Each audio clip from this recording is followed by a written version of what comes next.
In Washington's Methow watershed, wildfires stripped 70% of the forest. Engineers spent up to $2 million per project on reservoirs and check dams. Everyone failed. In 2007, biologists spent $3,000 to drop beaver pairs onto that same scorched, treeless ground.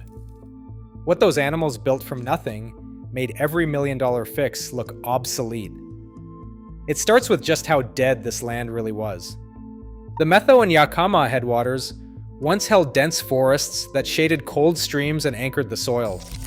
Then, in the early 2000s, wildfire swept through these valleys with a force the region hadn't seen in decades. Flames stripped away nearly 70% of the forest canopy, an entire landscape erased in just a few weeks. The aftermath left a stark, almost lunar terrain, blackened slopes, tangled snags, and ash where green had ruled for centuries. Springs that once bubbled year-round fell silent.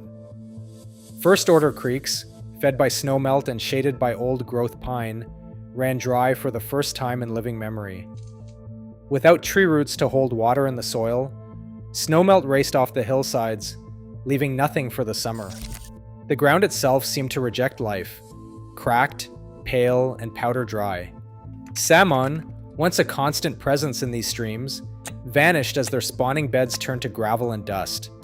The air hung heavy with the smell of burnt resin and the faint hope of rain. In the blackened corridors where rivers once meandered, there was only silence.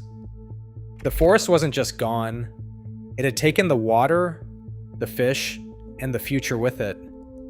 This was not the aftermath of a single fire, but the legacy of a new era of megafires, where recovery seemed impossible and the land itself felt abandoned. The scale of loss demanded something radical, something no blueprint or concrete wall had managed to deliver. Concrete walls rose where forests once stood. Engineers poured millions into the Methow and Yakama watersheds, convinced that steel and stone could do what roots and shade no longer could.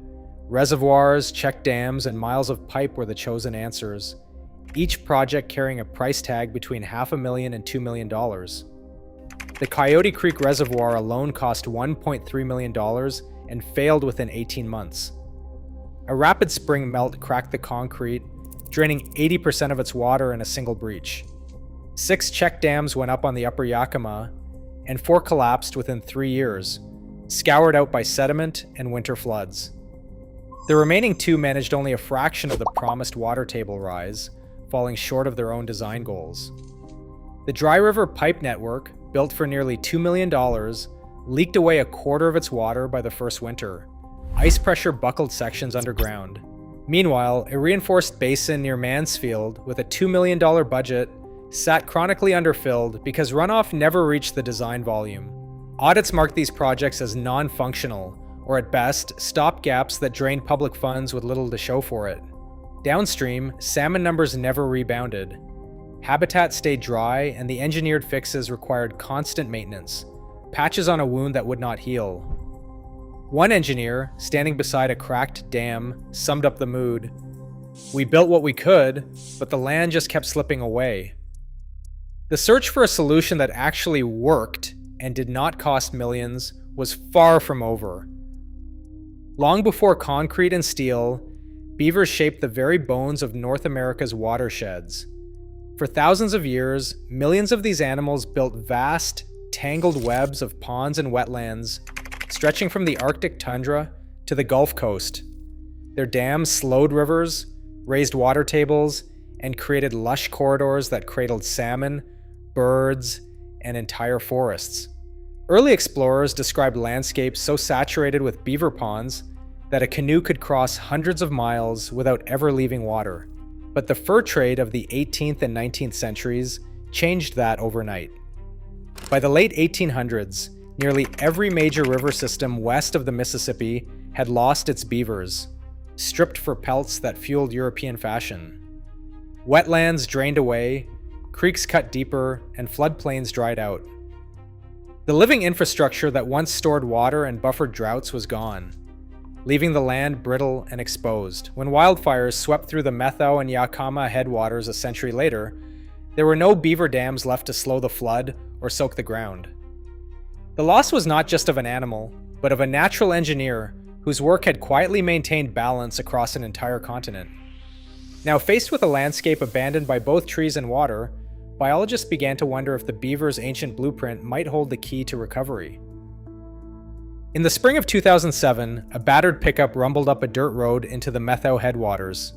Inside, a pair of wildlife biologists from the state and the Yakama Nation checked a battered clipboard, cross-referencing GPS coordinates with hand-drawn maps. 50 beavers, trapped weeks earlier from irrigation ditches and suburban ponds, waited in wire cages, their thick fur slick with nervous sweat. The plan was as simple as it was radical. Release these so-called nuisance animals into 3 burned valleys where not a single living tree remained. Most experts said it would not work. Beavers, the argument went, needed willows and aspen. Here there was only sagebrush, dry grass, and the scattered bones of a forest. But the field team pressed on, hauling cages down into the dust-choked creek beds. Each site was chosen for one reason: a stubborn, half-dry spring, or a shaded bend where water lingered a little longer than elsewhere. Skepticism ran high, even among the crew. One tribal biologist muttered, "We're just feeding coyotes." Still, the gates opened, and the animals shuffled out, hesitant at first, then vanishing into the brush. Over the next 10 days, the team tracked paw prints, hoping for any sign the beavers had stayed. As the last snow melted, the real test began. Could these animals improvise a future where engineers and millions of dollars had failed? The answer would come with the spring floods. Within weeks of release, field monitors watched the beavers get to work. With no willows or aspen to cut, they gathered what the land offered: dry bunchgrass, sagebrush stems, cattail reeds, and handfuls of gravel. Drone footage captured the animals weaving mats of grass and reeds, then anchoring them with cobbles scavenged from the creek bed. Where a fallen branch survived the fire, it became part of the lattice.